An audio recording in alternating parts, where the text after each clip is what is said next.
కేవలం జగన్ గారి మీద పడి ఆడేటువంటి ఇప్పుడు నేను అనంతపురంలో ఎందుకు ఆ స్థాయిలో జనం వచ్చారు? ప్రభుత్వం మీద నెగిటివా లేకపోతే ఎట్లా జరుగుతున్నది? ప్రకాష్ రెడ్డి గారి సోదరుడి ఇంట్లో పెళ్లి, కుమార్తె గారి కుమార్తె పాప పెళ్లి. చెప్తున్నా, రాష్ట్ర వ్యాప్తంగా అందరికన్నా ఎక్కువ నష్టపడింది రైతన్న సార్.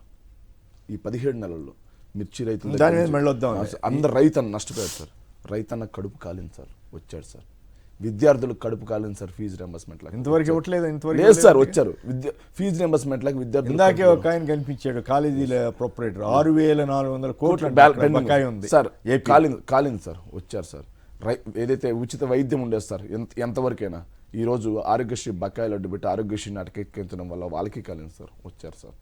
ఇట్లా అన్ని వర్గాలు సార్, రైతన్న దగ్గర నుంచి వాళ్ళందరూ ఎక్కడ జగన్ గారు వస్తున్నారు సార్. నాడు ఎలా ఉంది జగన్మోహన్ రెడ్డి గారి ప్రభుత్వ హయాంలో, నేడు ఎలా నిర్వీర్యం అయిపోయింది చెక్ చేసుకుంటున్నారు సార్. కంపారబిలిటీ ఓడిపోయిన తర్వాత ఆయన విలువ పెరిగినట్లు సార్. నేను 100కు 100% చెప్తున్నాను సార్, ఛాలెంజ్ చేసి చెప్తా. జగన్మోహన్ రెడ్డి గారు ఇచ్చిన సుపరిపాలన ఏంటో ఆంధ్ర రాష్ట్ర ప్రజలకి ఈ 17 నెలల్లో తెలిసింది సార్, అంతకుముందు తెలియలేదు సార్. ఈ 17 నెలల్లో జగన్మోహన్ రెడ్డి గారి విలువ, ఆయన సుపరిపాలన యొక్క లక్ష్యం ఏంటనే జనానికి తెలిసింది. ఆయన లేకపోవడం వల్ల జనానికి జరుగుతున్నటువంటి నష్టం, లోటు అనేది కూడా తెలుసుకుంటున్నారు. కాబట్టి జగన్మోహన్ రెడ్డి గారికి ఎక్కడికి వెళ్ళినా జనం బ్రహ్మరథం పడుతున్నారు సార్. Right, okay. మీరేమంటారు? జనం ఎందుకు ఈ స్థాయిలో తరలి వస్తున్నారు?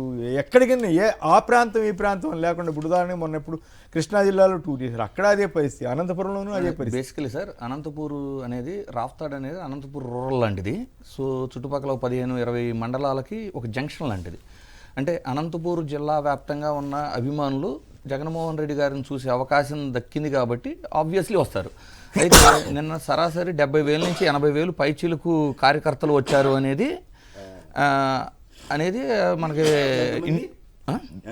70,000 నుంచి 80,000 మంది పైన వచ్చారు సార్. ఇంకా పైన ఉంటారు. అది ప్రాథమిక అంచనా అనేది కొంతమంది మనకున్న ఇన్ఫర్మేషన్ సార్. అయితే ఇక్కడ ఏంటంటే sir, first of all Jaganmohan Reddy గారు ఒక మాస్ లీడర్. సో అది చాలా తక్కువ మందికి ఉంటుంది ఆ ఫ్యాన్ ఫాలోయింగ్ కానివ్వండి, ఒక హీరోకి కూడా ఉండదు అంత ఫ్యాన్ ఫాలోయింగ్. అలా ఒక మాస్ లీడర్. సో అతను బయటకు వస్తే కలవాలి అనే దానికంటే ముందు చూడటానికి వచ్చే జనము మీరు కానీ చూసుకుంటే రెస్పాన్స్. ఇప్పుడు నేను చాలా సభలు చూశాను, చాలామంది నాయకుల దగ్గర కూడా చూశాను. వాళ్ళకి ఇంట్రెస్ట్ లేదనుకోండి అటు వస్తారు, ఇంట్రెస్ట్ ఉందనుకోండి ఇన్వాల్వ్ అయిపోతారు.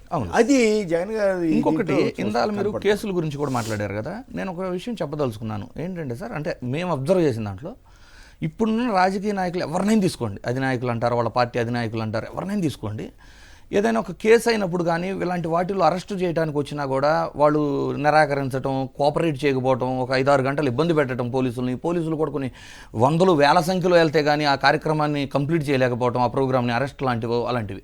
కానీ జగన్మోహన్ రెడ్డి గారి విషయం కానీ మీరు తీసుకుంటే ఆయన చట్టాన్ని న్యాయాన్ని గౌరవించే వ్యక్తి. సో గతంలో ఆయన అరెస్ట్ చేసినప్పుడు కూడా సభలోనే, అంటే ప్రచార రథం మీద ఉండారు, అసలు వేల మంది లక్షల మంది జనాలు ఉన్నా కూడా పోలీసులు వచ్చి నోటీస్ ఇచ్చి వెళ్ళాలి అంటే నిర్మోహమాటంగా, అంటే టైం కూడా తీసుకోలేదు కదా, వెంటనే వెళ్ళారు. అలాగే కోర్టులకు కూడా ఎప్పుడైనా కూడా ఆయన ఆన్ టైం వెళ్ళడం అవ్వచ్చు, లేదు కోఆపరేట్ చేయడం అవ్వచ్చు. చంద్రబాబు గారు అయితే నేను హెలికాప్టర్ రాను, బస్సులోనే వస్తాను, అవన్నీ ర్యాలీ చేసిన నేను అదే కంపారిజన్ నేనేం చెప్తున్నా అంటే సార్, కంపేర్ చేసిన నాకు నచ్చిన విషయం సార్, 17 కేసులు ఉండే సార్, కేసు నెంబర్లతో సహా ఉన్నాయి సార్. చంద్రబాబు నాయుడు గారు 17 కేసులు సార్. సో ఆఖరికి 2020లో సారీ 2000 సంవత్సరం, ఎగ్జాక్ట్ 2000 సంవత్సరంలో కాంగ్రెస్ పార్టీ లీగల్ సెల్ అప్పుడు ఒక అతను కూడా చంద్రబాబు నాయుడు గారి మీద అప్పట్లోనే లిక్కర్ కేసు పెట్టారు సార్. తెలుసులేండి. ఏ ఒక్క దాని మీద విచారణకు వెళ్లకుండా స్టేలు తెచ్చుకున్న ఆయన మరి విచారణకు వస్తూ న్యాయస్థానాలను గౌరవిస్తూ దర్యాప్తు సంస్థలను గౌరవిస్తూ సహకరిస్తున్నానికి ఎంత తేడా ఉంది సార్? అంటే అతను సహకరించడమే కాదు సార్, తన పార్టీ లీడర్లకి తను ఇచ్చే సందేశం కూడా ఎలా ఉంటుంది అంటే, వాళ్ళ పార్టీ ఎలా ఉంటుందంటే సార్, అంతర్గతంగా డిస్కషన్స్ కూడా ఉండవు. ఎమ్మెల్యేలను కూర్చోబెట్టినా కూడా లైవ్ టెలికాస్ట్ చేసినట్టు చేస్తారు. సో అవన్నీ ఎలా ఉంటాయంటే, కేసులకు ఎవరు భయపడొద్దు, కోఆపరేట్ చేయండి, అవసరమైతే అరెస్ట్ అవుతారు, 3-4 నెలల్లో బయటకు వస్తారు, భయపడొద్దు అని చెబుతున్నారే కానీ మీరు కోఆపరేట్ చేయొద్దు, మీరు ఫారిన్ వెళ్ళిపోండి, తర్వాత నేను తీసుకొస్తాను అధికారంలోకి వచ్చిన తర్వాత అనేది ఎక్కడ లేదు. అంటే పిఏ ఉన్నారు సార్ ఒక ఆయన. అయితే ఈ జనసందోహం అంటారా, మొన్న రఫ్ అని మళ్ళీ ఏడుస్తారేంటి వాళ్ళు? కంట్రోల్ ఎవరు చేయలేరు కాదు, ఇది ఎలా కంట్రోల్ చేయగలరు? చేయలేరు, ఎవరు చేయలేరు. పెట్టినా అక్కడ పెట్టినా ఎందుకు ఇట్లా?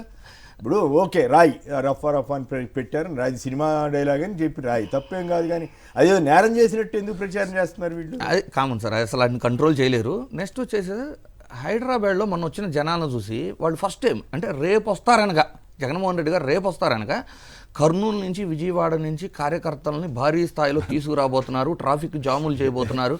అసలు బేసిక్ సెన్స్ ఉండాలి కదా, ట్రాఫిక్ జాములు చేసుకుంటే ఆయన టయానికి కోర్టుకు వెళ్ళలేరు, కోర్టుకు వెళ్ళలేకపోతే చాలా ఇబ్బందికరమైంది. సో ఎక్కడి నుంచి రాలేదు వాళ్ళంతా హైదరాబాదు ప్రాంతవాసులు, మేజర్గా శేఖర్ రెడ్డి గారు చెప్పినట్టు ఐటీ ఎంప్లాయీసే ఎక్కువ మంది వచ్చారు. అయితే అసలు ఫస్ట్ వాళ్ళు అర్థం చేసుకోవాల్సిందేనా, 2014 బైఫర్గేషన్ అయినప్పుడు కూడా వైఎస్ఆర్సీపీ తెలంగాణలో పోటీ చేస్తే హైదరాబాద్లో సైతం ప్రతి నియోజకవర్గంలో 25,000 పైచిలకు ఓట్లు వచ్చినాయి వాళ్ళకి.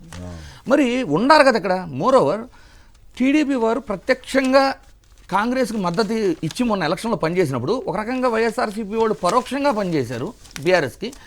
హైదరాబాద్ గ్రేటర్ హైదరాబాద్ మొత్తంలో ఒక్క సీటు కూడా కాంగ్రెస్ గెలుచుకోలేదు, మరి బీఆర్ఎస్ గెలుచుకుంది అంటే ఆ స్థాయిలో ఇక్కడ కార్యకర్తలు వైసీపీ బలం ఉంది అనేది అది క్లియర్గా అర్థమవుతుంది కదా.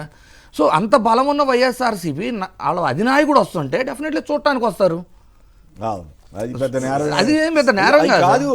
జనం ఫీలింగ్ ఎట్లా ఉంది, వీళ్ళు ఏడుపు ఆశ్చర్యం. పత్రికలు ఇప్పుడు తెలుగుదేశం వాళ్ళు బాధపడ్డారంటే అర్థం ఉంది, కానీ ఈనాడు ఆంధ్రజ్యోతి వీళ్ళు ఎందుకు ఏడుస్తున్నారు? ఆంధ్రజ్యోతిలో ఏదైతే ఏబిఎన్ లో ఆ రోజు నైట్ ఒక చర్చా కార్యక్రమం చేస్తారు, సీనియర్ జర్నలిస్ట్ వెంకటకృష్ణ ఎట్లా వస్తారు జనం ఇట్లా ఏడుస్తున్నారు సార్. నాకు నవ్వు సార్. ఖమ్మం నుంచి సార్, ఖమ్మం ఎక్కడ సార్ నాకు తెలుసు సార్, నాకు కొంతమంది సార్ ఖమ్మం నుంచి 30 కార్లలో తెలంగాణ వాళ్ళు జగన్మోహన్ రెడ్డి గారికి స్వాగతం పలకడానికి వచ్చారు సార్. ఖమ్మం ఎక్కడ సార్ ఉండేది? ఖమ్మం నుంచి 30 కార్లు వచ్చారు సార్, నాకు తెలుసు సార్. అది ఇది ఎవరు వస్తే మనం కాదంటామా సార్? సార్ ఇప్పుడు మేము వెళ్ళేది ఏమి చూడలేదు సార్, మహబూబ్ నగర్, నిజామాబాద్ అన్ని చోట్ల బ్యానర్లు తెలిసినాయి, వాళ్ళు వేస్తేనే తెలుస్తుంది.